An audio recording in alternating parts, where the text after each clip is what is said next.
Game Design, May 2017. Hosted by Dylan Wolf, Ruth Ann Manning, Levi D. Smith, and Joe Miller. Hello everyone, and welcome to this month's meeting of the Knoxville Game Design. We are a group of developers in the Knoxville and East Tennessee area. We develop games in our spare time just as hobbyists, and we've actually been really busy in the last few weeks. There's been 2 game jams that Knoxville Game Design has participated in. So currently we have 3 people on the call. First we have Dylan Wolf. Hello. Joe Miller. Howdy. And Ruth Ann Manning. Hi. So the 2 game jams that took place over the last few weeks are GM48, the 22nd edition of that, where the theme was Descend. And also we participated in Ludum Dare 38, where the theme was A Small World. We actually had like a small get-together prior to Ludum Dare 38, where we just talked about the theme and waited for the theme announcement and things like that. So I think last time I started with Dylan, so this time I'm going to start with Joe. So Joe, did you want to show off either your GM48 entry or your Ludum Dare 38 entry? Sure. Let me get it open here. Yeah, I'll see if I can. I do have it up in my window here. And I actually did do a gameplay video of everybody's game. Just in case. If you don't have anything right now to show, I can always play that video. But yeah, I could start with GM48. It was before Ludum Dare, so yeah. the Descend theme, I didn't really have a good idea for that theme, but I had kind of a gameplay idea that I wanted to do, and I kind of made the theme fit it later. This might be loud. I don't know how the audio comes through. Yeah, that's one thing I learned last time is like if I'm doing my own audio through the desktop for my game, sometimes it covers me up. So I always try to turn the audio down a little bit. But yeah, you did Drone Delver. So this was like a little puzzle game. You have a grid of these different, I guess, pieces or cells with different numbers, and they have either a plus or a minus, and you just try to make groupings of those numbers. Yeah, I was trying to, so like the number that's on the drone is how deep it is. So I was trying to make this look like it was like a hole that they were going down, and you're having to use drones to tell other drones to go deeper. So you, like when you make a match, like a match 3, it affects the numbers around each drone. Yeah, where the red adds and the blue subtracts. And the point was trying to get a 25. You're trying to get one of these numbers down to 25. And part of the problem that happens there is when you get to, I made it so multiples of 7 and multiples of 9 cause like row clears and column clears, which made it actually trickier to get higher numbers. Yeah, so basically you can swap any 2 cells on the screen. It looks like there's 1, 2, 3, 4, 5, 6, 7, 8. It's an 8x8 grid. Yep. And you're just trying to make 3 of the numbers together. So then whenever you swap those and you get 3 numbers in a row, then that either adds or reduces to all the adjacent cells based on whether it's blue or red. And one thing I thought was nice about this is like you actually had the little plus symbols or minus symbols next to the actual cell, so that gives you a way to know what actually it's doing to the surrounding cells. And after you get that memorized, then you can just remember it's like, okay, yeah, red always subtracts and the light blue or cyan adds. And then if you go below 0, then they turn gray. So I never could figure out what to do with the gray ones. Are those just like stuck? Yeah, so if you went below 0, it's part of what you're supposed to be watching out for. The only way to get rid of them at that point is to do one of the 14s or the 18s, the multiples of 7 or 9 that clear a row. Mm-hmm. They will get rid of the grayed out, the errored ones. So going below 0 is a bad thing, right? Because you can't do anything with it Right. anymore. So you do Right. have a count down. So it looks like you got, I don't know, 100 It was seconds. 2 minutes, yeah. 2 minutes? Okay, 120 seconds. But I never did understand what the current depth is. How do you change that? That's the whatever the highest number you have in the grid. Oh, okay. So like there's a 15. You're trying to get one of them to 25. Oh, okay. So this is kind of like a top-down view, and you're going in to the pit or whatever. Yeah. I was thinking that So you if had I to go add- down in the grid. Okay, I get it now. I would turn this one into a 20. Now it's the current depth because it's the highest number on the board. So that's the one I'm kind of targeting. But if you're not careful, you can end up, let's see, turning the 20 into a 21, which makes it a multiple of 7. And then I lost it. So now it resets back to 15 is my next highest. So then I can start trying to get that one down to 25, but it's kind of I probably shouldn't have done a timer. I think it's meant more to be a puzzle that you would take your time and try to look at all the numbers and see that you might need to move some things around the board before you make your move. Mm-hmm. And the timer kind of takes away from that because it makes it more frantic that you got to match stuff fast, and you don't. Yeah, it's not really the goal. I forgot what software it is. Is it Game Maker? Yeah, I use Game Maker for this. Okay.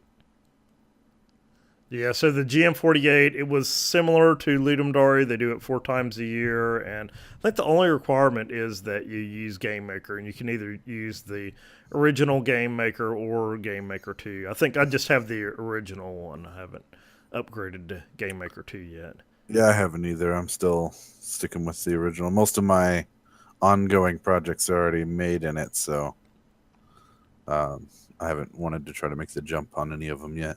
I don't know how difficult it would be to upgrade your projects from Game Maker 1 to the new Game Maker 2. I know Unity, it isn't always intuitive, and sometimes there can be issues, especially if you're using plugins.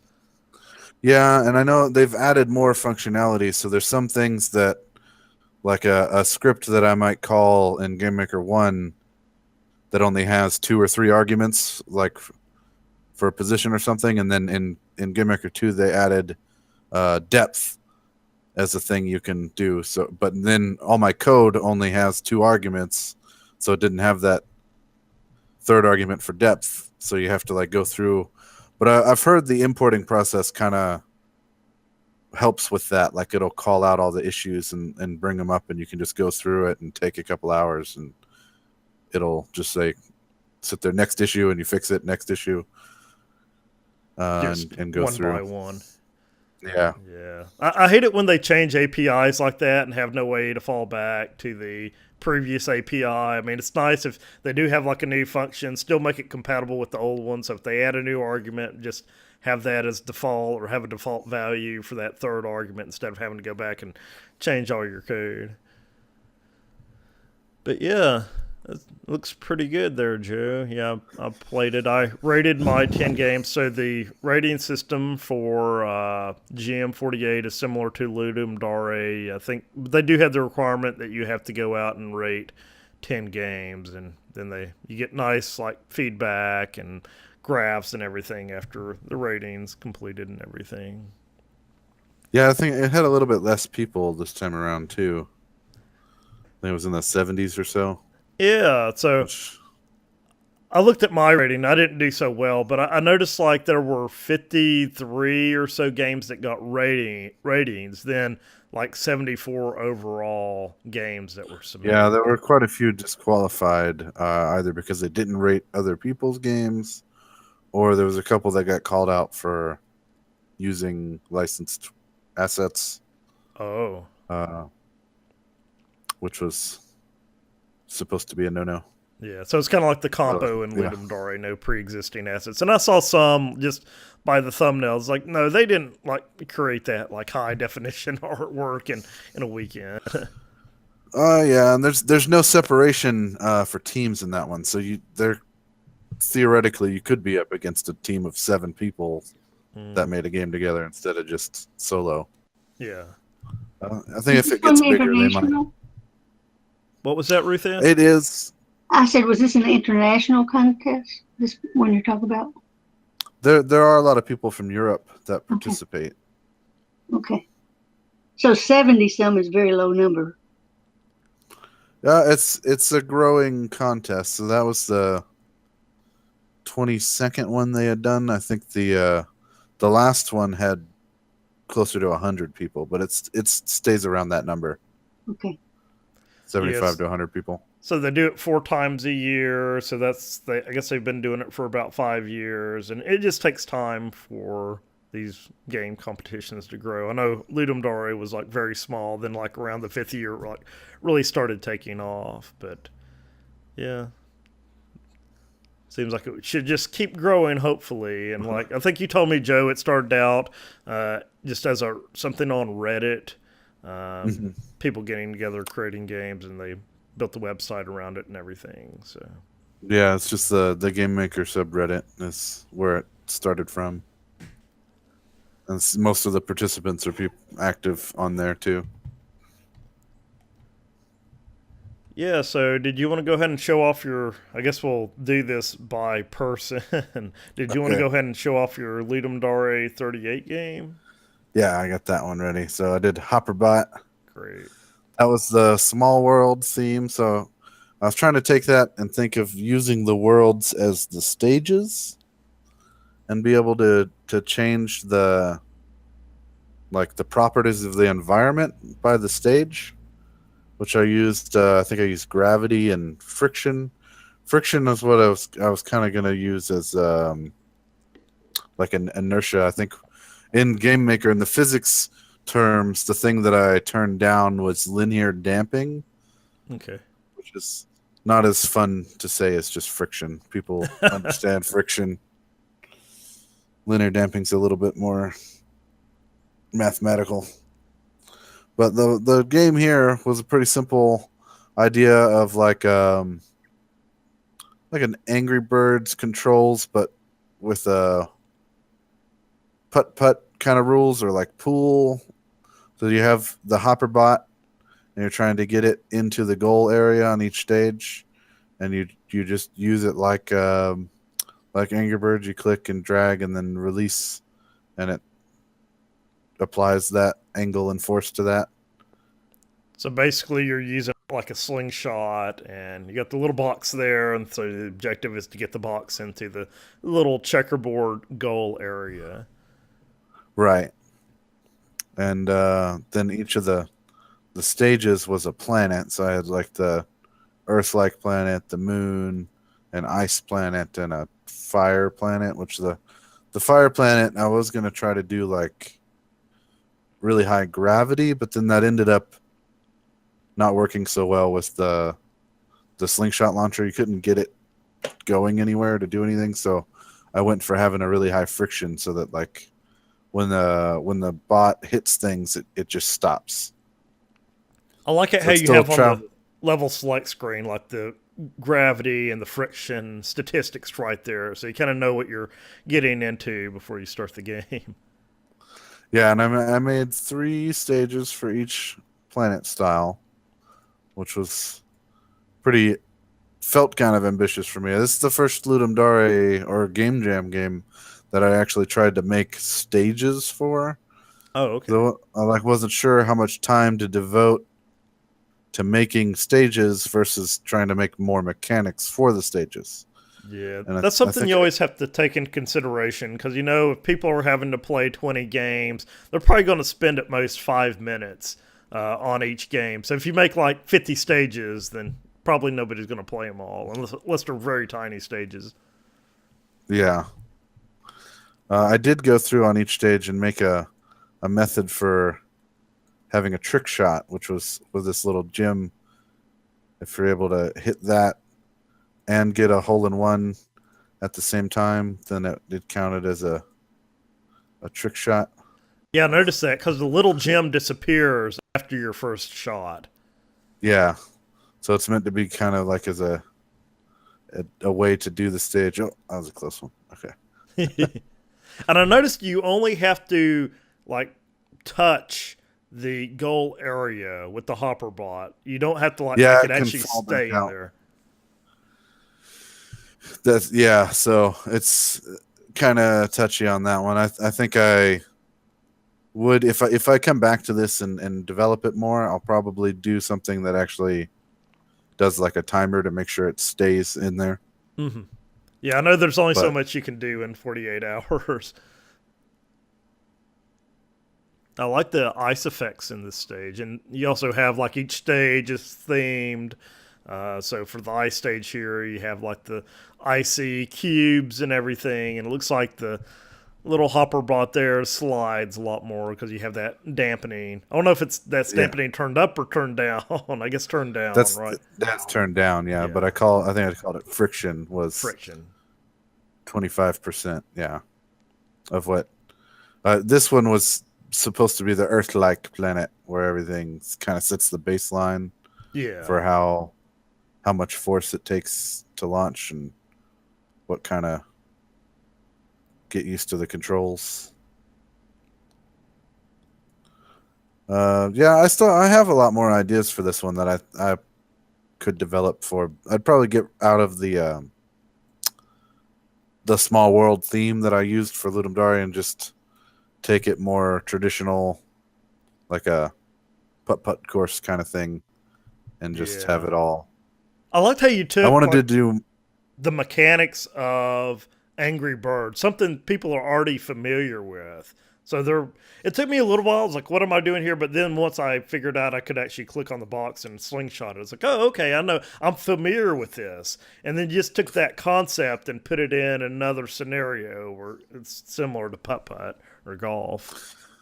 Yeah, putt-putt is kind of what I had in mind when I started. I'd like to do more along that lines and actually have stages that are like par 3, par 4, that'll have more things. Like you got to hit a switch or there's fans blowing or something is, I don't know, back like the Incredible Machine game on old PCs where there's just more things in the stage environment to interact with that you might have to like break a piece of glass or hit a switch on one of your shots to open up the gate or whatever to get to the second part of the stage. So but still have, really interesting ways to do trick shots where somebody could still like get a 2 on a par 5 if they're able to pull off something just right on the angle and force and everything. Yeah. And like moving conveyors. There's a lot more I'd want to do with it. This is actually the first time I've used the built-in physics engine with Game Maker. Yeah, I don't think I've ever used that before. I think when I did my little platformer for the GM48, I think I just coded all of the physics myself and didn't use the built-in physics. I think it uses Box 2D or maybe that's Unity. Yeah, it's Box 2D. Okay. Which I normally do myself too, but I wanted this one to be able to quickly manipulate the stuff like the gravity and the damping. So I tried it out, and it's not so bad. It's different from how it using like your X and Y and horizontal speed, vertical speed. You actually have to give things like impulses and force and torque and get more involved there. But then it is more realistic how it calculates, collisions and angles and how stuff can affect the forces on the object. Now I have a Without question. doing. Is there a property on that cube, that hopperbot object, that tells you if it's still moving or how like inertia or velocity? Because you can't slingshot it again until it stops. So somehow you got to know, it's like, okay, this thing has stopped, so now the player can do the slingshot move again. Yeah, they have the property is like physics speed X and physics speed Y. Oh, okay. So it does wait for it to stop moving before you can shoot it again. Oh, okay. So that's where you check to see if that's equal to 0 or not. Cool. Yeah, I didn't want to be able to like click on it in midair and try to shoot it again while it's still flying. Yeah. But it does. That would be an interesting game. Yeah, be hard to click on. Yeah. Yeah. I did load this onto mobile just to see what it looked like, and I'd have to figure out a better way to do the little bot. It's way too tiny to try to use your finger to hit on the screen. Oh, yeah. Compared to using a mouse on the monitor where you can be more precise with clicking. I think that would be very popular as a mobile game, something you can pick up, play a couple of stages, and then come back to it later. Yeah, I might make its way into my pipeline. Yeah. As a game, as a full-fledged. Spend some more time on it. Polish it up. Very cool. So I guess we'll go on to. Is that all you wanted to show with your Game Jam entries, Joe? Yeah. Well, it was good. Very tiring to do back-to-back jam weekends. I was there with you. Yeah, I'm definitely taking a break for a few weeks from game development and just getting away from it because, doing 2 48-hour game jams back-to-back can be very exhausting, especially when you're rating games as well in between. Yeah, and the new Ludum Dare website had me a little scared too because there was no submission for the compo side on Sunday, and I had a thing going on with my daughter's daycare. We had like an Easter party, so I was trying to wrap up and finish by like 2 in the afternoon, and I was thinking I'd go ahead and get it submitted because I didn't know if we were going to be back home before 9. And like there was no way to submit it before we had to leave. So I was like, well, I don't know if I'm going to even get credit for turning this in like this. But they ended up leaving the compo open for Monday too, so I got it in. But it was kind of scary. I have my own opinions on how that was run, and it didn't come off well. But I think they eventually got it where, like you said, everybody could submit and everything. But it doesn't seem to be any better than the old site. I mean, it's just like, hey, here's a page, and you can post screenshots and stuff. And they didn't add like the voting until they kept like dragging it on throughout the week. I think by the following Sunday, they finally got it where we could actually go in there and like rate other people's games and things like that. But yeah, I think it's all working now. I like the old page where you could actually see like how many entries there were. Where it would show there's like 806 compo, and you could know that your game was on like page 17 or whatever, and see it and make sure it looked good. The new site is. With the new site, I can't even search games. I can't search by person or anything like that. But there is that Feedback Friends site where you can actually go in and search on a name or a person, things like that. But yeah, my game did not get very much play time this time compared to the last couple. I know I played it. It got 5 or 6 comments so far, but I think the other couple Ludum Dare games I had like 20 plus comments by this point. It just it's harder to find games without just hard linking on and following a social media post or something. There's not as much discovery. Yeah. Hopefully they'll keep working on the site. I mean, my main gripe is, supposedly the person that had been developing that's been developing it for like the last year. Well, developing seems like he only works on it during the competitions. Is like, that's a bad time to actually be working on the site. It's like you're supposed to have it tested and ready to go before the competition starts. And I kept watching on Twitter for them to announce they were going back to the old site. Like the last 2 times or whatever. But I understand like real life gets in the way and things come up. But yeah, I mean, he's getting $1,000 a month or somewhere in that range on Patreon, which isn't a full-time developer salary, but it's like, well, you're making that much. I'd kind of like to see a little bit more progress on the site, and people actually looked in the GitHub repository and saw that, yeah, he doesn't work on it until like the actual competition is going on. So, okay, Dylan, did you want to show off your Lidum Dari 38 game? Sure. So let me share. I'll just share my entire screen, I guess. So can you see it? Yep, looks good. All right. So mine was Tiny Planet Dash, and it sort of came from a discussion we had at Panera beforehand. Mentioned something about, oh, it'd be neat to have a world that would wrap around. So essentially that's what for example, like here's my ship, and I can.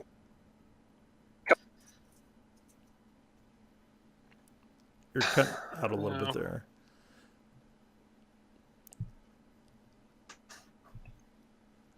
Basically, I can keep wrapping around. Yeah. What I'm doing is I'm picking up these little fuel crystals and trying to escape this supernova. Thing I noticed in your playthrough, Levi, I tested it for and tested it over and over. Yeah.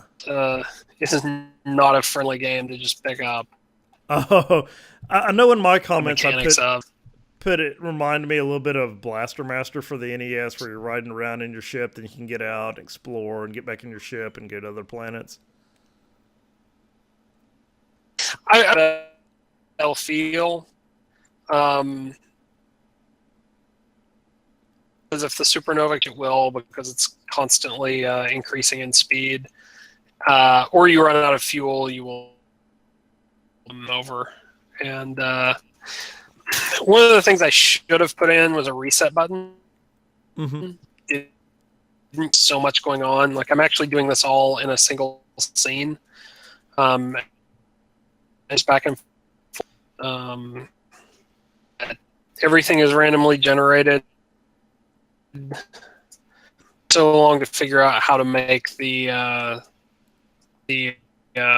wraparound effect work. I'm literally just taking a row of tiles from one end and moving it to the other. Yeah.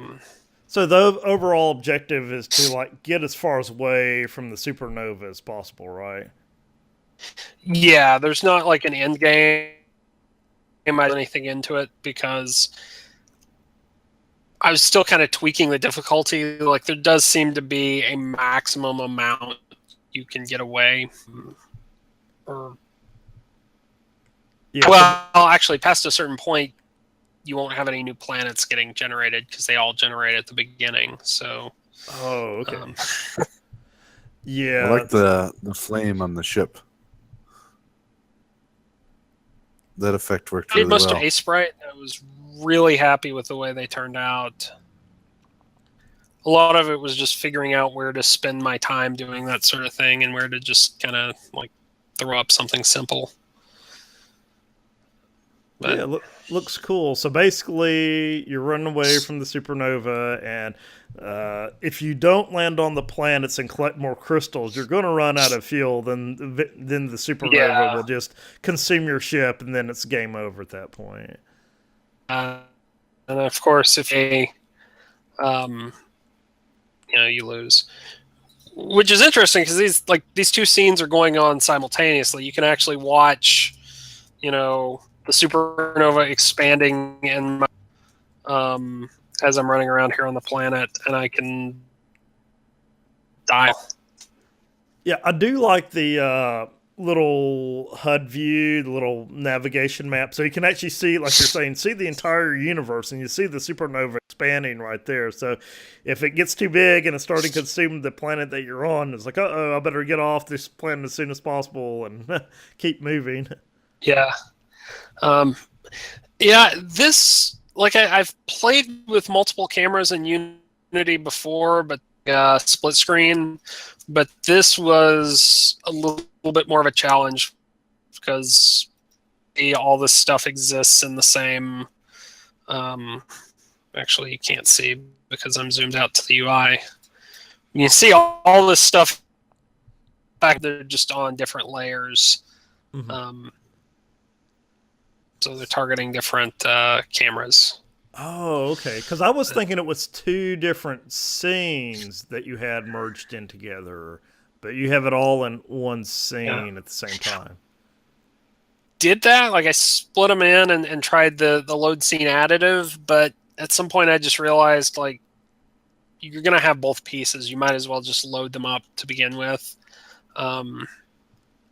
Yeah, I did that for one of my games before, just trying to do like a options menu and have it as a separate scene. But then to pass information from one scene to another, then you're having to like set global variables and things like that to pass information around. And I agree, a lot of times it's better just to have everything in that one scene, so you have everything right there. I actually did have a bunch of little like global variables. Like I have a script that says these cameras are space, these cameras are world, and figure out which ones to turn off and turn on.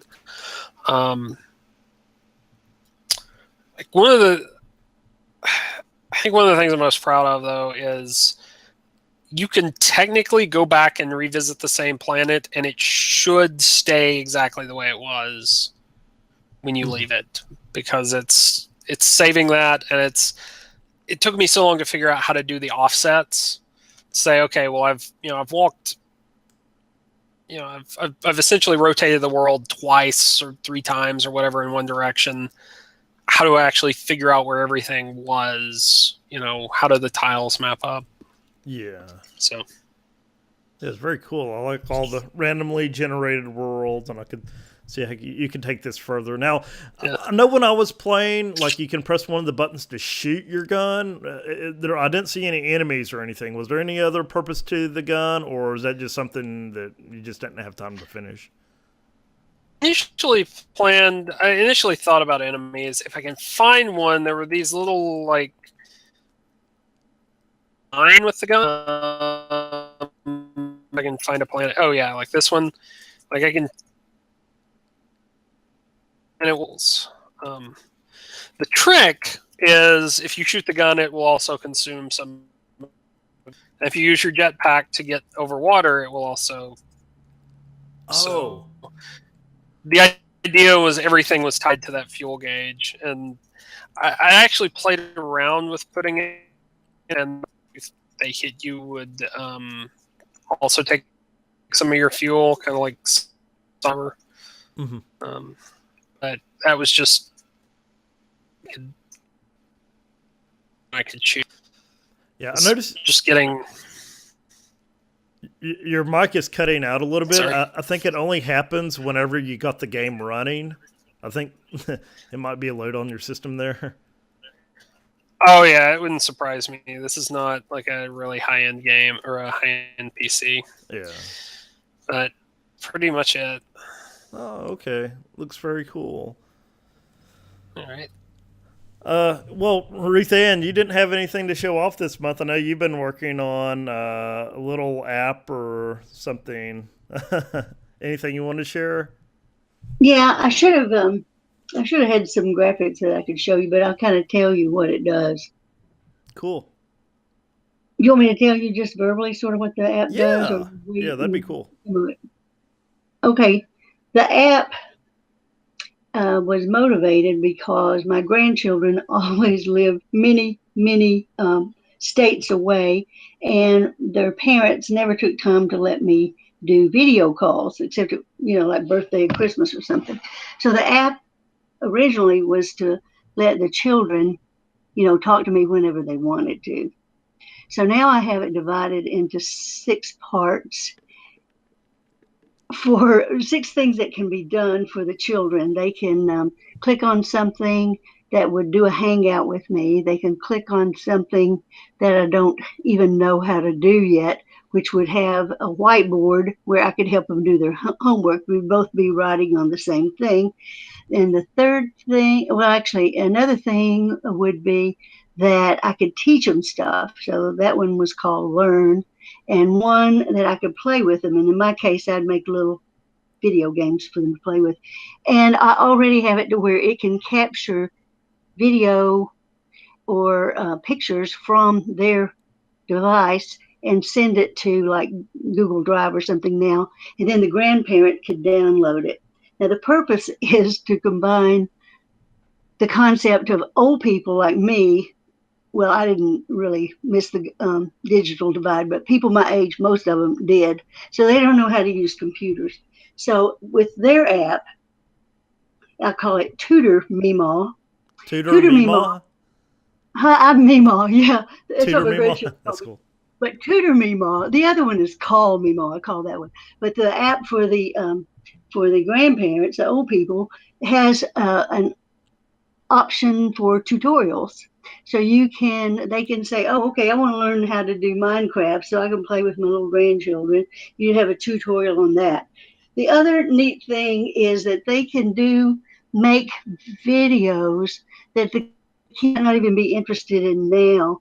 For example, I've been doing some genealogy research since I've been over here in Charlotte a little bit, and I could talk about, the great-great-grandmother that was a Cherokee Indian and full-blooded, stuff like that. So you can make little modules that the grandchildren could watch now, but as they get older, they'll be more interested. So that's basically the parts that I have done go up to learn, play. I forget the third one. I haven't worked on it since before September.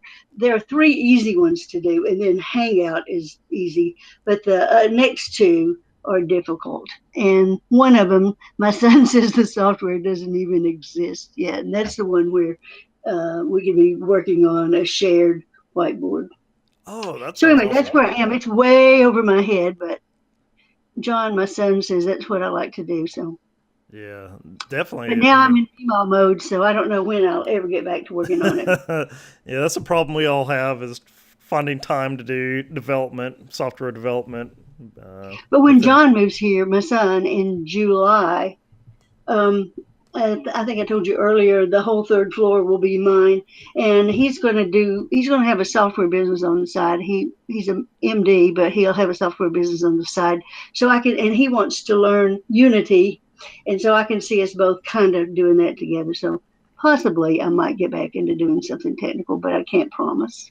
Yeah, that sounds great. Yeah, so Ruth Ann is still in North Carolina. You're hoping to come back soon, taking care of some of the kids right now. But yeah I think that is definitely a problem that needs to be tackled, is that digital divide, like getting everybody on the same playing level. And like a collaboration tool like yours would definitely help with that. Like the kids side is for kids. My kids have been, looking for Netflix videos ever since they're like 2 years old. My grandchildren on that side. So the kids know stuff, but they can't do all of the things that I have set up, and they can't, learn things that the grandparents would like read stories to them and all that. They can't do that remotely. But basically the smarter people on this model are the young kids, the 2, 3, and 4-year-olds. It's the people 66 years old like myself that they barely know how to turn on a PC and boot up, Anyway, so that's what I'm working on. Yeah, I know when Sorry, I'm getting close to 40, so I remember when I was a kid. The internet didn't exist, or not on the scale it is today, and didn't have tablets. I got my first PC at 386 when I was, I think 15 or 16. But like now, every kid has a smartphone and tablet at their disposal. Yeah, my grandchildren, which I bought for them, have smart watches, which were under $50 each, and they can take videos and do all kinds of stuff. The prices are coming down. My first computer was a 386. It had 1 megabyte of RAM that upgraded to 4 megabyte of RAM. So it's just really amazing how far technology has come along over the years. And yeah, my husband at the time and I bought our first PC in the early 80s. It was an IBM, and we paid, I think, $4,000, some ridiculous amount of money for something that, now doesn't even compete. And even when I was a programmer back in the 80s, I programmed things like a Cray and ETA 10 and Cyber 203. You don't know what that is, but I know like Crays are very popular around. Fastest supercomputers in the world, they were huge. But now we can have that on our desktop, the same speeds.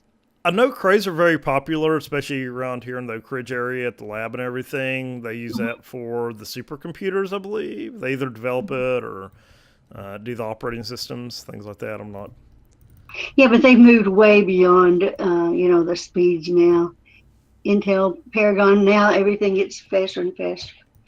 But they were much slower. I'd have to look and see how many megaflops and all that, gigaflops and all that. But back in the 80s, what was considered the fastest in the world, was slow. Yeah. You know what I'm trying to say. I'm not very articulate today. Yeah. I know they have like Moore's Law where like everything, the computing power and processing power Yeah. doubles every, I forget how many years it is, 5 Yeah, years yeah. or something like that. But I think it's actually slowed down a little bit over the last decade or so. But It's in the teraflops now, isn't it? I'm not sure. When I did it was megaflops. I think the fast ones are in the teraflops, but there might be a flop bigger than tera that they're at now. I don't know. I used to check I haven't done anything since 2000, you realize. I think it's like the top 500 supercomputers in the world, T-Bowie or something like that list. And I know Oak Ridge was always like there. We actually had the highest or fastest supercomputer there for a few years. And I think we're and eventually Livermore would compete in Los Alamos, and now some Japanese companies, places. Yeah, I know China and Japan are now they're in the top 5. I think China or Japan has the top spot now. But actually, the software they use to benchmark those, I forget what it's called. But I think it's Jack Dongera's, what do they call those? Yeah, I forget what. Is that what LinPack. LinPack is what it's called. LinPack, yeah. Yeah, and it's actually developed over at UT. So yeah, it's definitely a lot of Jack Dongera. Yeah, Jack Dongera. Yeah, I used to be a benchmarker, and I worked for Control Data. And when they were trying to sell a computer, I would try to make the codes that were sent from the customer run faster on the Control Data machines than they ran on the Cray. And it turned out you really were not benchmarking the two machines. You were really benchmarking the sets of programmers that were optimizing the codes. Oh, okay. So I used to be a nanosecond shaver. That's what they would call me. It's always good to have optimization. That definitely applies to games as well. I mean, if you start dropping frames and frame rate, that's a bad thing. So anyway, one more thing I'll say. Remember the commercial? Give it to Mikey. He'll eat anything. Yeah, is that Kick cereal? The benchmarking team for Control Data was in Minneapolis, and some of the people would I will not benchmark that code. I will not try to optimize it. They would say, send it to Ruth Ann down in Knoxville. She will work on anything. So I was the Control Data. I won't say anymore. I'll mute myself. So I can't say. That's fine. Yeah, we enjoy hearing about those stories. Okay, so I'm going to show off what I did for my GM48 quickly. I created a game called Minor Madness. So this was in the Sin theme as well. Minor Madness. Turn down the sound. And share.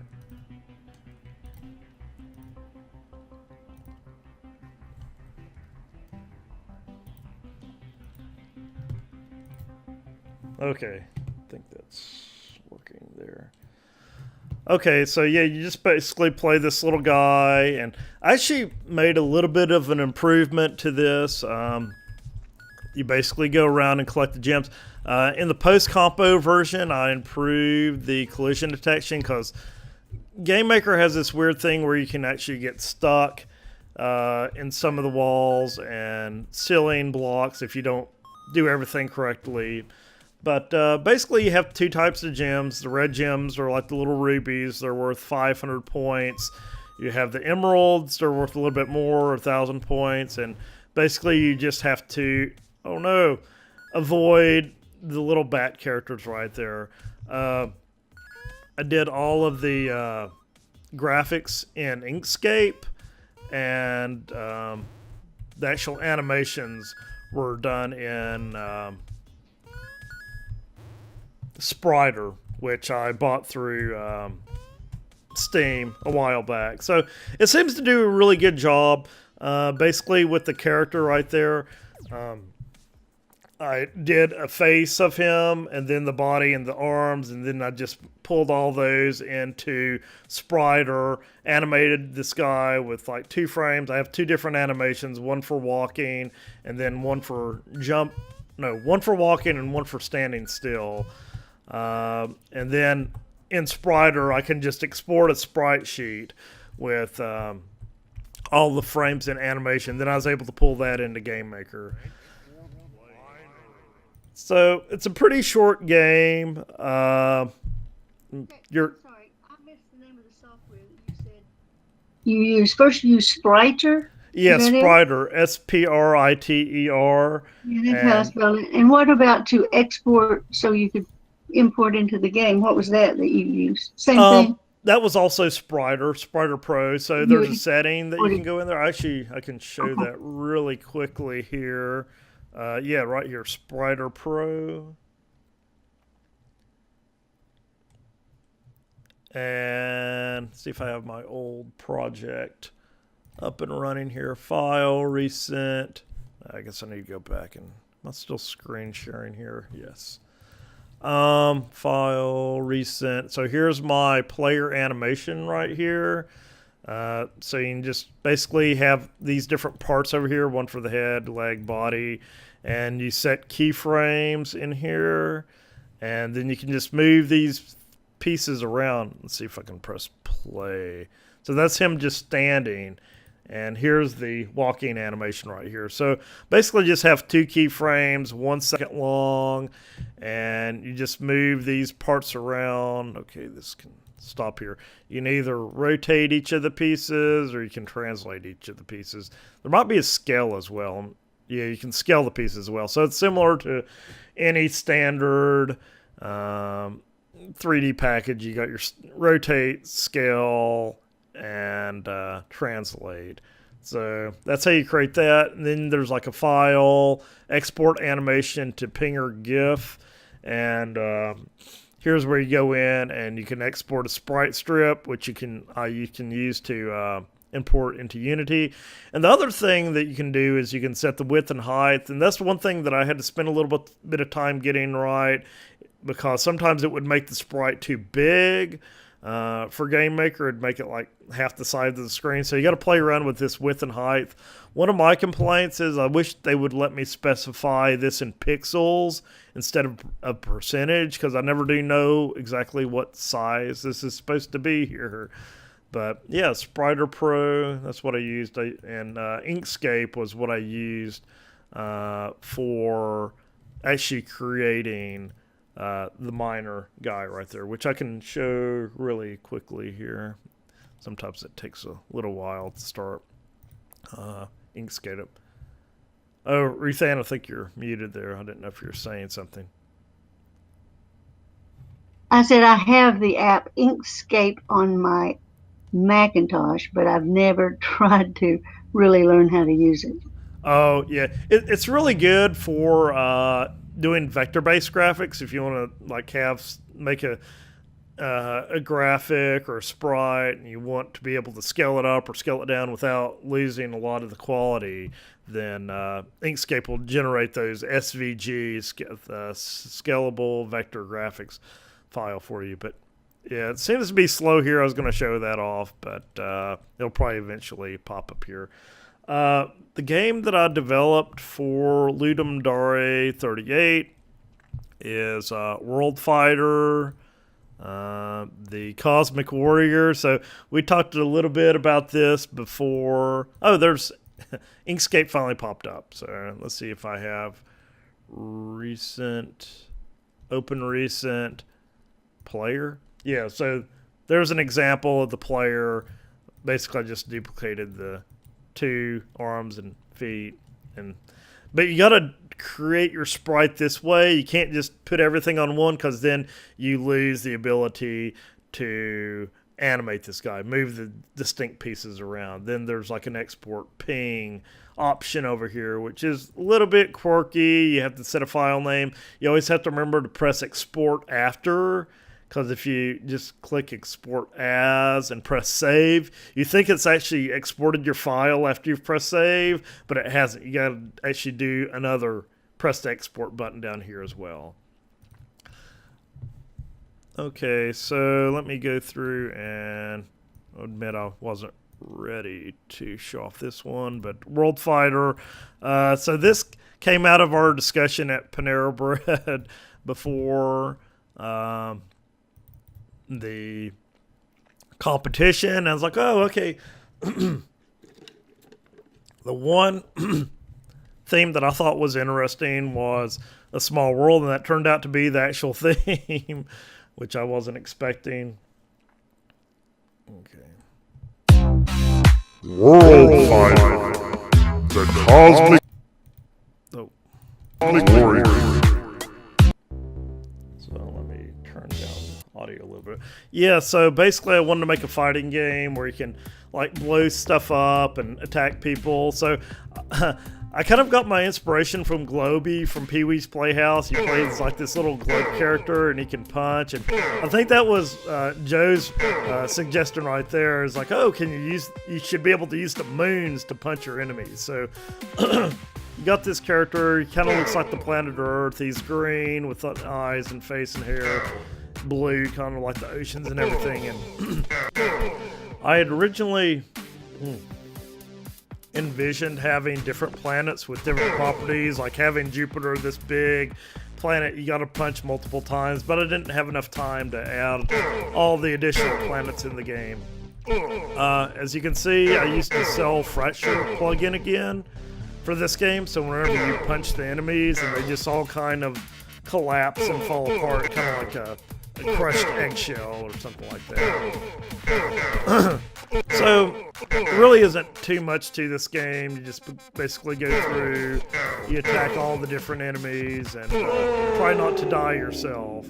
And once you get to the end of the stage, then it's you basically just complete the game, and it's game over. So that was my simple game. I developed it in, let me go back to this screen right here.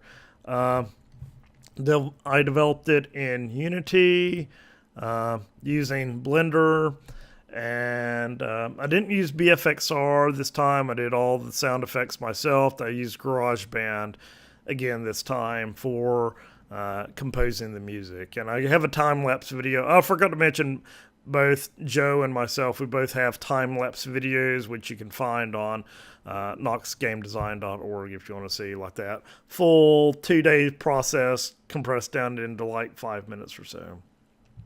Did you stream yours too? Yeah, I did a full stream over over YouTube, so you can go back and I think it's like a 5-part series. Most of the streams are around 2 hours. I think I might have had one that's about 4 hours or so. But if you're wondering how I did anything in there, you can go back and try to find that in the live stream. Okay, so I had a few other things I wanted to mention here. So we talked. Also on knoxgamedesign.org, you can find links to all the entries for our GM48 and Ludum Dare 38 entries. So if you want to play any of those games that we've talked about today, they're all available online. And if anyone out there, if you've competed in Ludum Dare, you're welcome to vote on our games as well. So there's links to all the entries there. One other thing that I worked on a little bit is this score test leaderboard. Let me make sure I'm still sharing here. And this also came out of our talk, our kickoff meeting. I had actually done a leaderboard for my Note Chopper game, which I talked about last month. And I took the code that I used for creating the leaderboard and took out all my stuff specific toward the game and made this kind of like plug-in or add-on right here for doing a leaderboard using Unity, MySQL, and PHP. Actually, you can use any database. You might have to tweak the MySQL just a little bit for your database. But yeah, basically you just need a web server where you can host PHP and a database running MySQL. Then I have like a simple Unity project. This was actually came from another project by Michael James Williams. But I expanded on his code quite a bit. There were some errors in the SQL code. I rewrote the Unity example from scratch using the new Unity 5 API examples, and I tweaked some of the PHP. I made it where your database can handle multiple games now, and you can specify a game ID. But yeah, we talked a little bit about this at our previous kickoff meeting.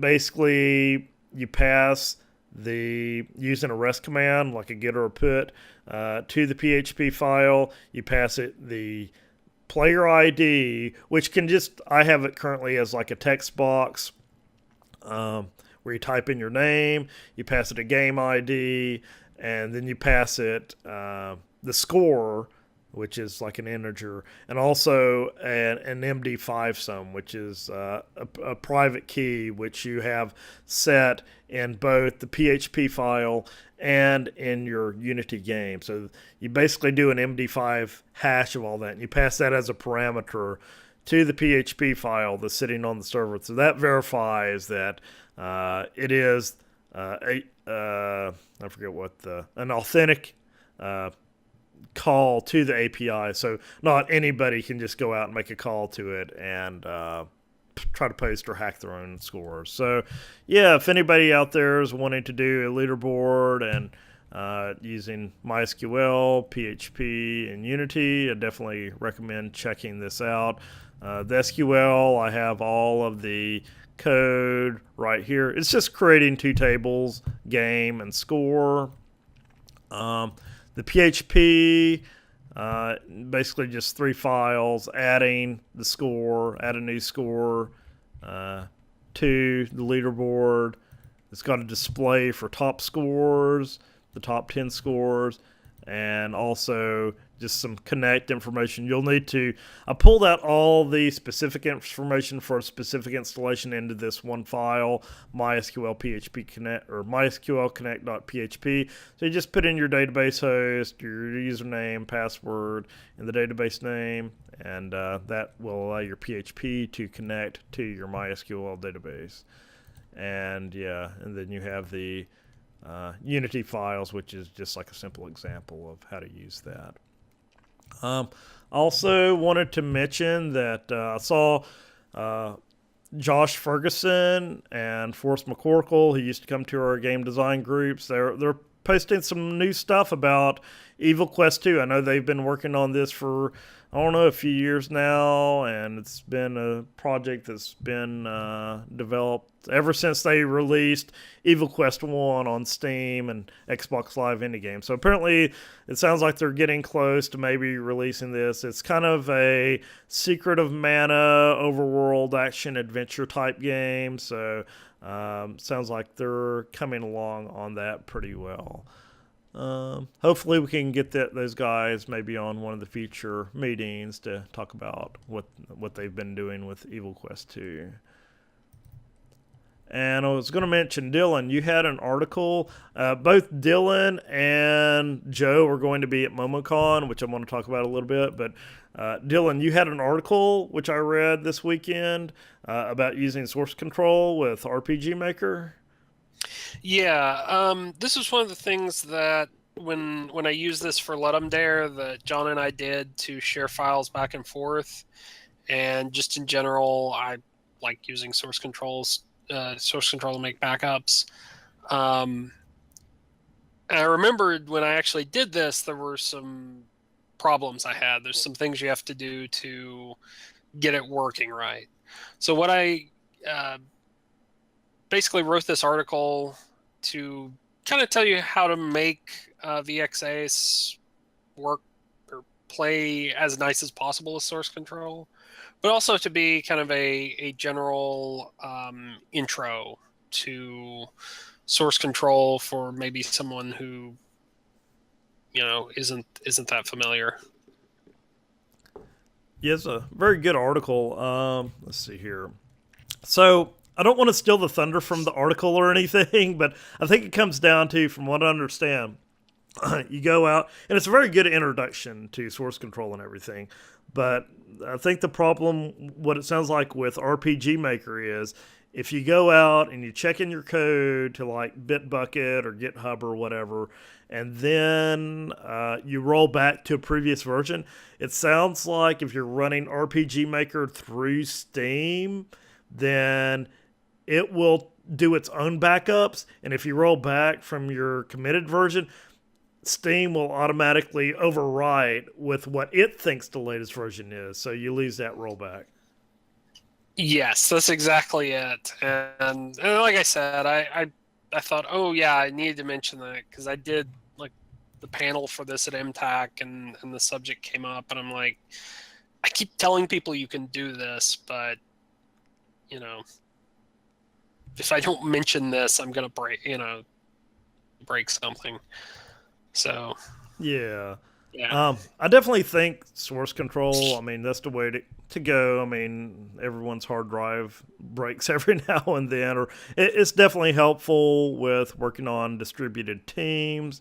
I use a little bit of GitHub. I use GitHub for my publicly available projects, like the leaderboard thing that I was showing a second ago, and also I have like this little Twitter bot thing that I've developed. But I use Bitbucket for actually my Ludum Dare games, my game projects, because GitHub, I'm pretty sure everything is public unless you pay for like the subscription service or whatever. But my problem with source code control is if I'm working on a project on one system, like my desktop system, then I go working on it on the laptop. If I don't commit on the desktop before I go work on the laptop, then I get two different versions that are out of sync, and that's when you got to go do a merge, and that can be painful. And I know, Dylan, in your article here, you talk about the difference between like checking in binary and text files. Yeah, that's kind of the other gotcha with at least VXAs. I think MV fixes this. Is if you're checking in binary files, like it's an either or. So, if you check in an image and I check in an image and we want to merge, we can either take one or the other. Whereas if it's a text file, it's a little easier. And actually, Mercurial and Git make merging text files like source code really easy. It's really rare that you have to do a line by line diff to fix a merge. Yeah, At least in my experience. Yeah, because typically when I'm working on my file and you're working on your file, I guess there could be some issues with merging those together. But yeah, I use a program called SourceTree by Atlassian for Bitbucket and Mercurial. There's also Tortoise HG, which I guess is Mercury, like the element Mercury, which is also good. It gives you like an additional layer over your file system, and you can see like the little icons.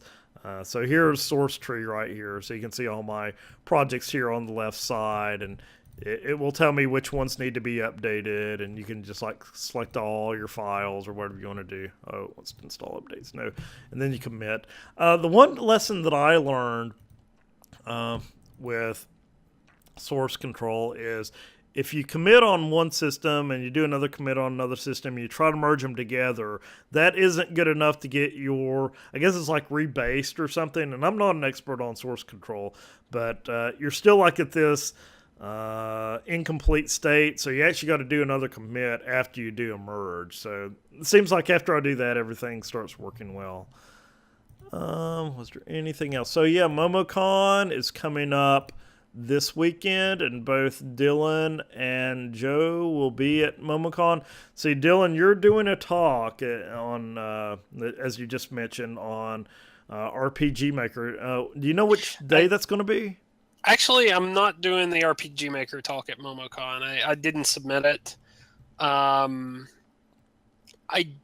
What I am going to do is my game development for fun and not profit talk on, I think, Friday at 10 a.m. Saturday is going to be like a board gaming talk. So yeah, my only game dev talk is. It does actually look on the schedule like there's a bunch of other game development panels. Yeah, their schedule's pretty packed. There's a lot of rooms that all have things going on, like every 30 minutes or every hour. Yeah, I'm definitely going to try to make it down for at least one day, maybe Saturday when I'm down there. So I may just catch your board game talk. Now, do people have to buy tickets ahead of time, or will there be tickets there? I think you can buy them at the door. I'm actually pretty sure you can. I think pre-reg is still active, but I think maybe it just went up in price. So. Oh, okay. Well, I plan on maybe being there Saturday. So, Joe, you're going to have a booth there, right, on the convention floor? Yeah, I've got a 10 by 10. And there's an indie games area where they have, looks like about 48 booths. Wow. That's a lot more than the last time that I was there. I think I was there 2 years ago, and there's probably like 10 games or 10 booths for gaming. Yeah, there's some pretty big games that are going to be in the section there that are still considered indie in that they don't have a traditional publisher agreement, but they're kind of like the AAA indie games. People like Daedalus. Yeah, I think I've heard of them. I remember there was a developer in Atlanta that went by Daedalus, but that's kind of a common name, so it might be a different group altogether. Yeah, I mean, there's stuff like the Guns of Icarus Alliance. Shadow Tactics is pretty big. Banner Saga 2 from Stoic. They have a booth. Super Dungeon Tactics. Much like they're still indie. I mean, it's not like Activision or Microsoft or whatever, but they are like 20-person teams of professional game dev, not just single people like me. But there's a mix. I mean, there's also the super indie. Yeah, I looked at the indie game dev showcase awards, like the finalists for that, and I've submitted it a couple times in the past, and just looking at that list, I was like, oh man, this is out of my league. This is actual, like you said, AAA, I guess is the way I would put it. They're still indie, but I mean, it's people that are doing it full time, and it's teams of people. It's names you would recognize from being like popular on Steam or something like that. Like, yeah, that's way out of my league. I think technically Harmonix is still considered indie. And who's the other guy? Tim Schafer, Double Fine. Yeah, they're indie because they're not like tied to any one publisher.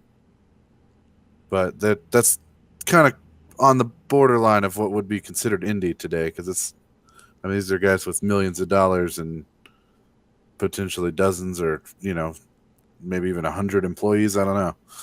There's been lots of arguments about the definition of indie, and it's like, well, technically, I guess it means you're working without a publisher, but it's not like us where we have day jobs and we're not doing game development full time to feed ourselves. I guess we're considered or at least I'm considered a hobbyist because I just do this for fun pretty much. And although we all have games that have been published, I mean, on one platform or another, like either the Xbox 360 or Google Play or Android or iPhone. So. Yeah, I had submitted my Kufu game to that finalist thing too, and I was not expecting the level of quality out of the finalists. I think I submitted one Well, 2 years ago, and the good thing is like, well, it's not like an E3 or GDC or a PAX East or a PAX or anything. I think the submission fee was like $25 or $40. So I mean, it's enough. It's like, oh, okay, I'll go ahead and submit it, and not have to worry about the financial yeah, cost of it too much. pretty happy with the booth cost for MomoCon too. It's much less than PAX or E3 type places too. So yeah, I don't really have anything major that I'm showing. No new announcements per se or anything, but I just kind of I've got a fun physical game with a 5-gallon bucket and some ping pong balls. Yeah, I saw And your I bought post on some. that. I bought a box of Japanese candy from Amazon that has like 400 random candy pieces. And mainly, I'm just gonna be doing a game there where you reach in and try to pull out a colored ping pong ball, but you can't see what you're doing. Um, Now, this is a and different game then that you were working on than before, right? Because let's see here. I thought you had a post. yeah, Where I, you I was doing one with a fish tank, yeah. but I ended up scrapping that one because it wasn't working how I thought it would in my head. Turns Oh, out making physical games is different than video games. Some stuff is actually got to figure out how things attach to things, and real physics gets involved. Um, I I think it is still, yeah, good to have things like that for people to stop by and play with, like that, just to get more attention. It isn't like, oh, here's another booth with a couple TV screens and handouts and stuff. This is actually something people can go in and touch and maybe start a yeah. I'm gonna conversation. have 2 tablets running that I'll have all my games on there and like a couple of my prototypes and stuff.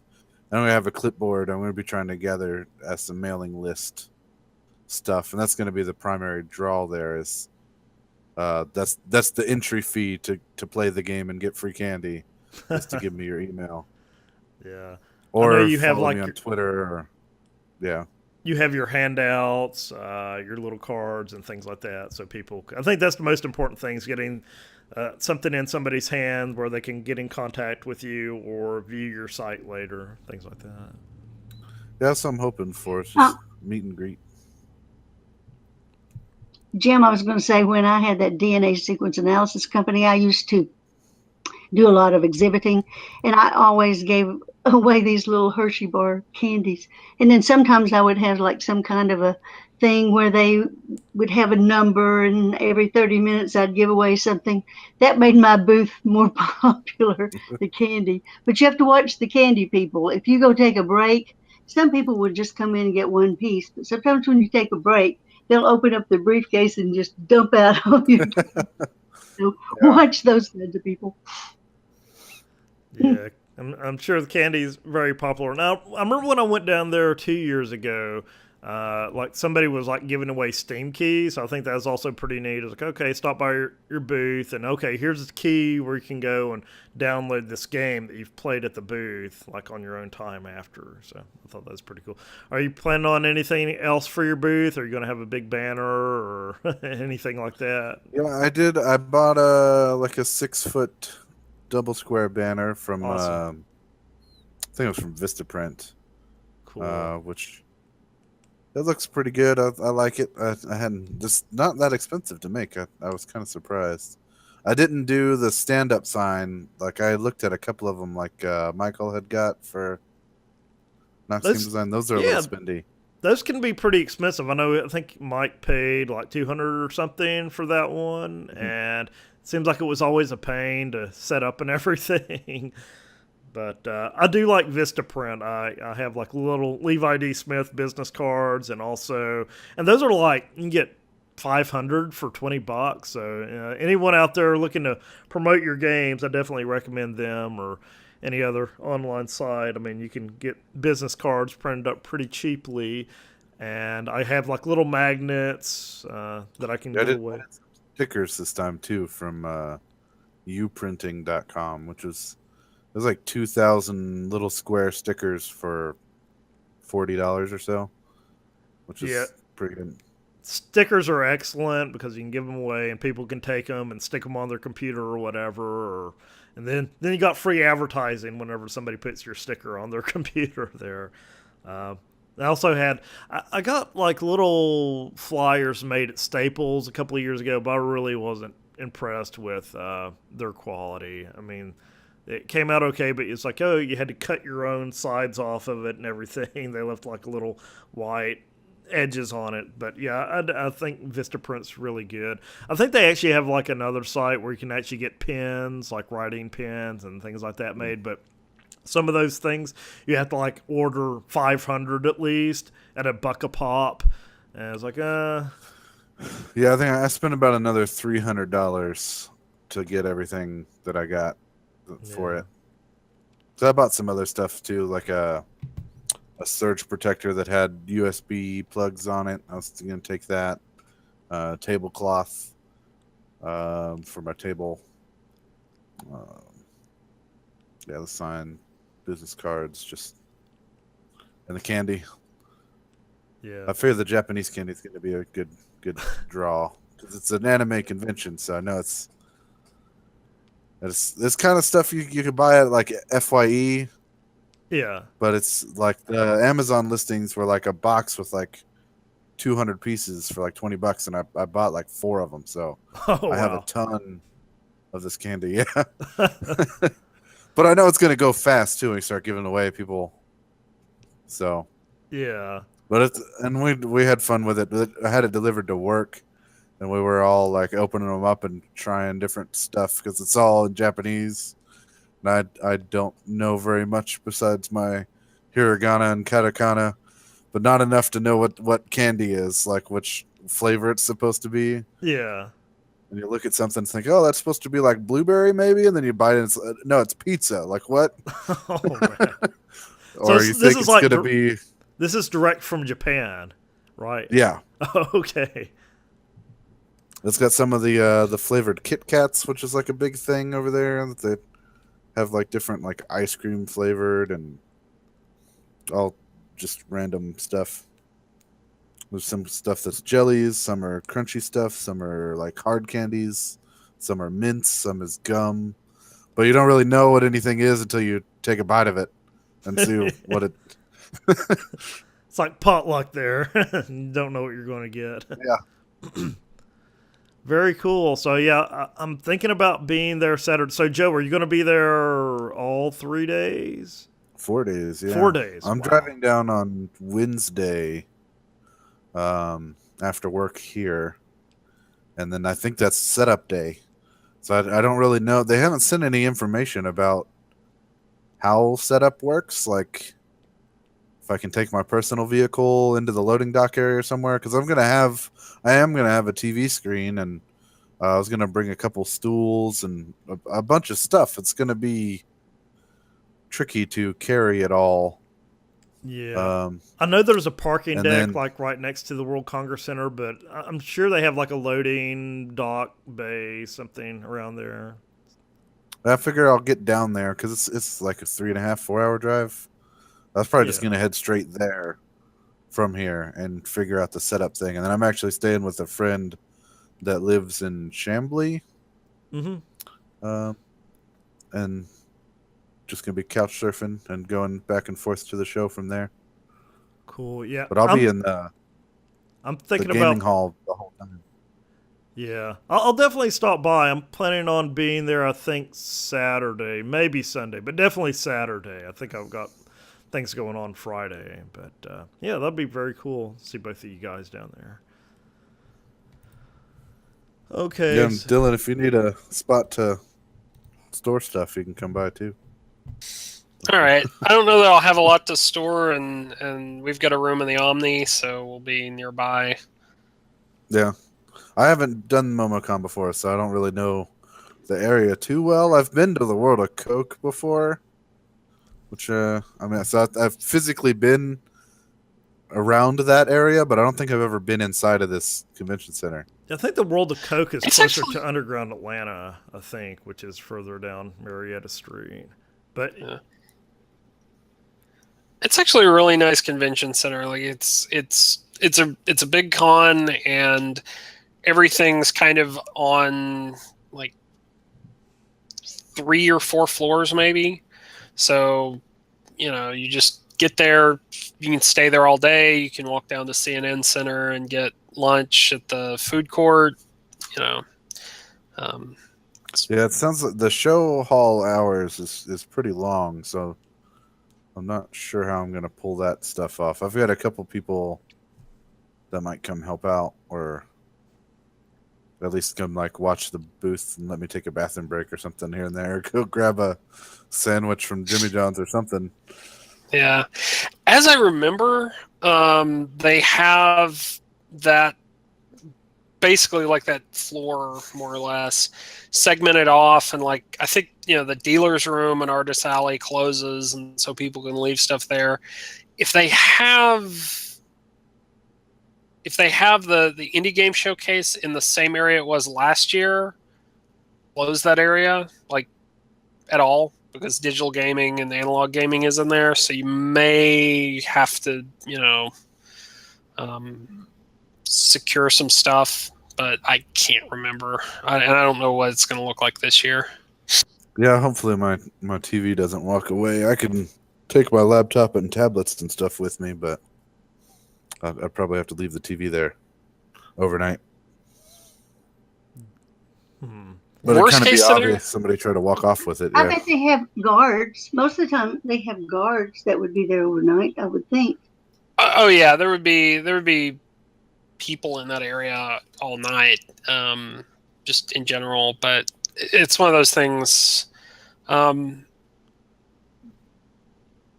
know that we're a hotel room, but if you need anything like that, just let me know, and I'll see if we can do anything. Okay. I definitely have your name on everything. I have a label printer if you want to borrow it. Yeah, it should be interesting.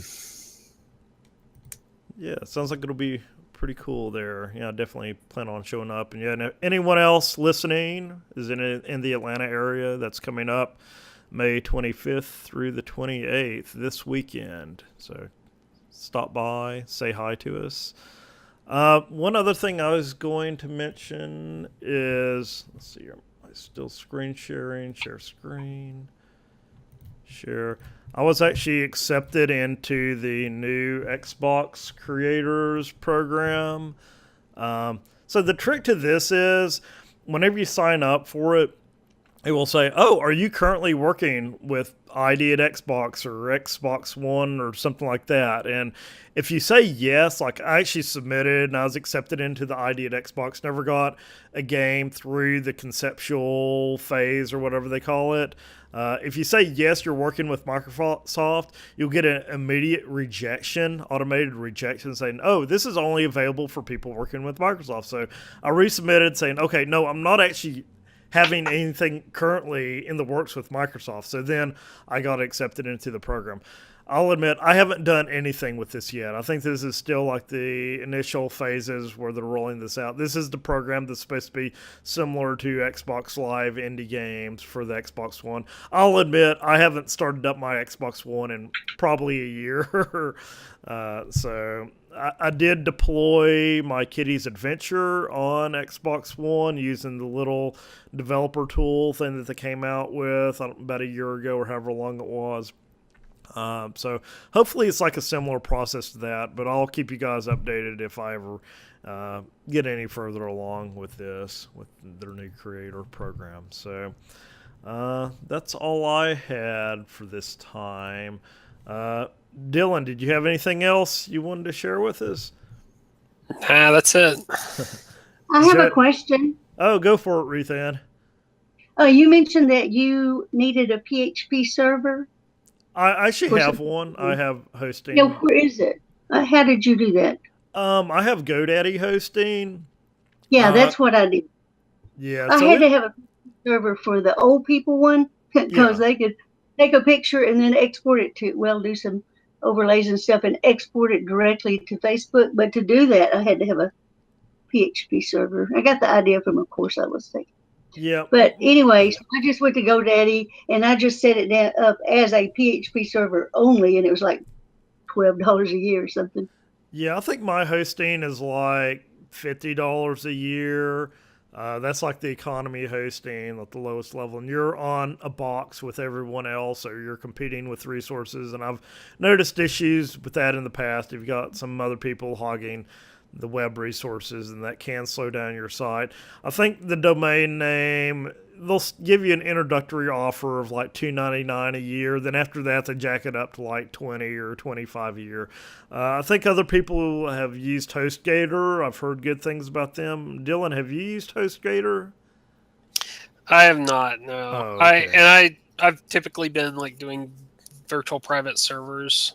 Yeah. My hosting. I use Bluehost. Right now. Bluehost. I was a cheapo, and I found something for free down in Australia or somewhere. But then when I tried to use that domain name with Facebook, they rejected it, saying, these people are hackers or whatever. So that I broke down and spent $12 a year. Yeah. Sorry to say, though.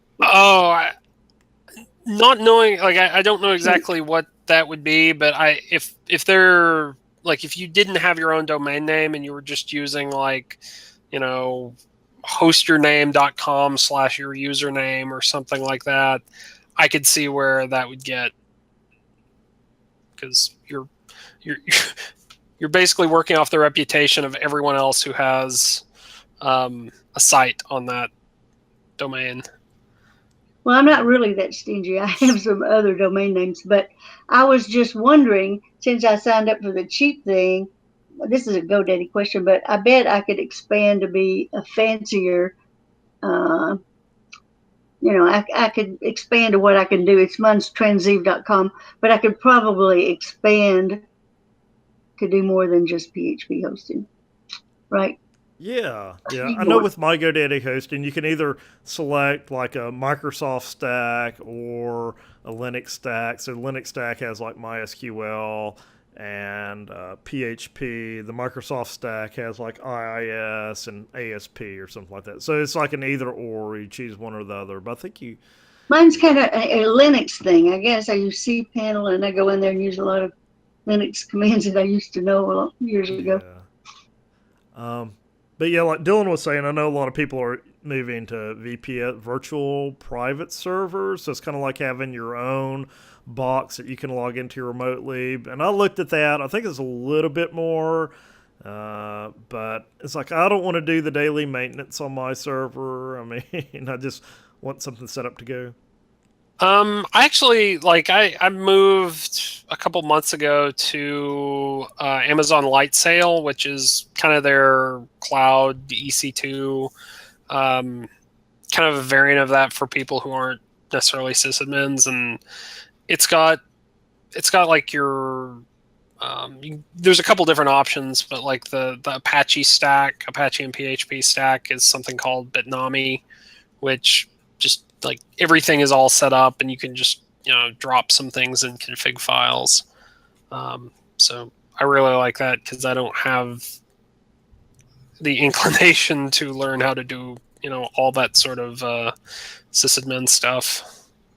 Yeah, I don't envy people that do that. I remember one time I actually set up a box back when I lived in the apartment like 15 years ago and threw up a web server and everything. And you can actually host your own using your own cable modem, but I don't know if you can get your own. I don't know how you'd set up the domain name for that. But then you got everybody like logging into your system, and it's not pretty. You can actually set up. You can actually buy your domain names separately. Like I buy my domain names through Namecheap.com, and then because I think Namecheap it'll do your DNS hosting for you. And, like site, Lightsail was, I set up a Lightsail server, added a public IP, went into Namecheap, said, set dylanwolf.com to point to that public IP. And, it kind of like, you don't necessarily have to go to the same place for both of them. Oh. And it isn't as hard to set up as you'd think. I need to look into that because GoDaddy's killing me. I mean, it's like, introductory price $2, and it's like, now your .org is like $25 or something a year. It's like, let me tell you something that I do. Might not be ethical, but I have this thing called TennesseePrayForAmerica.org, and I put it on Google Sites, which is free hosting, and then somehow you can set in there what domain name you want to use. So, I mean, if you type in TennesseePrayForAmerica.org, you could just type that in, but you actually go to a Google Sites. Oh, So, okay. free Well, hosting, that's kind well, I'm glad that you let No, us know that's about your website because I'll definitely add. Was it Transeve, kind of like your itch.io page, yeah, well, transeve.com? now my transeve.com it isn't like yours. Transeve.com, I just set up so I could test my app. So you would have to know, like right now, I don't know which one's working because I have it turned off so nobody can get to it right now. But Oh, I okay. think if I'll make it, I can make it public, but I don't want to right now, or I can tell you how to get there. But it's like transeve.com/Meemaw or slash, something like that. But you have to know specifically what that is to Oh, get. okay. You just go to transeve.com, you don't get anything. But Oh, anyway, but okay. I will, once I get it set up, actually what it is, I gave it to some people at UT to look at it, and then I decided, I don't really know if I want them to be demoing this and passing it on to other people. So I now have it to where nobody can get to it, but I can, without me going into cPanel and changing the, you know, Oh, okay. Well, let us know who if can, you ever get it to the point where what, it's where you want to show it off to people. Then I'll add it to the credits and add it to the website or little directory okay, of group okay. members there. Yeah, I'll definitely give it to you people privately. I don't know if I if You I don't want want it. it You don't public want the yet, whole but world to I'll see give it it to yet. you all. Huh? You don't want the whole world to see it yet. Well, not yet. No, not yet. Okay. And another reason for me not to demo it is only two or three people actually have beta tested it, and one was 3 years old, and she has like a lot of good ideas. The first thing is I need to be able to put a mute button on because with each page it'll say, "Oh, Zoe and Ellie, blah blah blah," and then if you keep going there, it gets on your nerves, even if you're 3 years old. So I need to add some stuff before I really demo it. Oh, okay. But I'll give it to you all. Yeah, Sounds good. yeah. Okay. You all might want to develop the software that I need for the whiteboard. Oh, yeah. That sounds like that's going to be a very involved project there. Oh yeah. Joe, did you have anything else you wanted to talk about? I am getting ready to launch a Patreon page, Oh, awesome. Yeah, definitely let us which know. I don't know if that'll actually lead to anything, but I was planning on having that set up. So like when I do launch my games, people that are patrons at the time of launch, I'll give like a free no ads code or like $3. Like if you're $1 Patreon, then I'll give like $3 of in-game currency if it's a game that has that kind of thing. Yeah, Just depending on. I'll definitely support your Patreon. Yeah, I have one. I think I'm like $6 a month. So I know some people can like live off of it, but yeah, I think like it's kind of like Kickstarter having rewards. Digital rewards are good. So I'll have like, yeah, if you donate $1, then I'll put a link to your site as a supporter on my main page. If you donate $50, which obviously nobody has done yet, I'll put your like company logo or something on my live stream. And then I have like some $5 rewards, like, oh, you're listed as an official sponsor on my Ludum Dare page or some, things like that. So yeah, I'd stay away from like physical rewards, but yeah, it's surprising how many people actually will like actually chip in $1. I mean, if you actually show that you're developing stuff. I'll admit I'm not the greatest at keeping my Patreon page updated with posts. It's kind of like an extra step you got to go through. Oh, I'll make a video on YouTube, now I'm going to post it on Patreon too. So it'd be nice if there was like some automation between the two there. But yeah, definitely let us know, Joe, when you have your Patreon page set up, and we'll post it up on the site. Yeah, I'm definitely. My goal is to have it live before MomoCon, obviously, so that I'll have that opportunity to tell people to go support me there if they like what they see. Awesome. Ruth Ann, did you have anything else you'd like to share? You're on mute there. No. Oh, okay. Yeah, and I didn't have anything else. I get excited when I'm doing technical stuff, but my family really wants me to just be a grandmother. So Oh, I yeah. don't see anything exciting for me, but you'll keep seeing me. Yeah, awesome. Okay, so I guess that's it for this this month's meeting of the Knoxville Game Design. Wanted to remind everyone that we do have the podcast, the audio for each of our meetings on iTunes. Just go into iTunes under podcast and look up Knoxville Game Design. We also have the video for this meeting available on YouTube, and you can also get the audio on Google Play.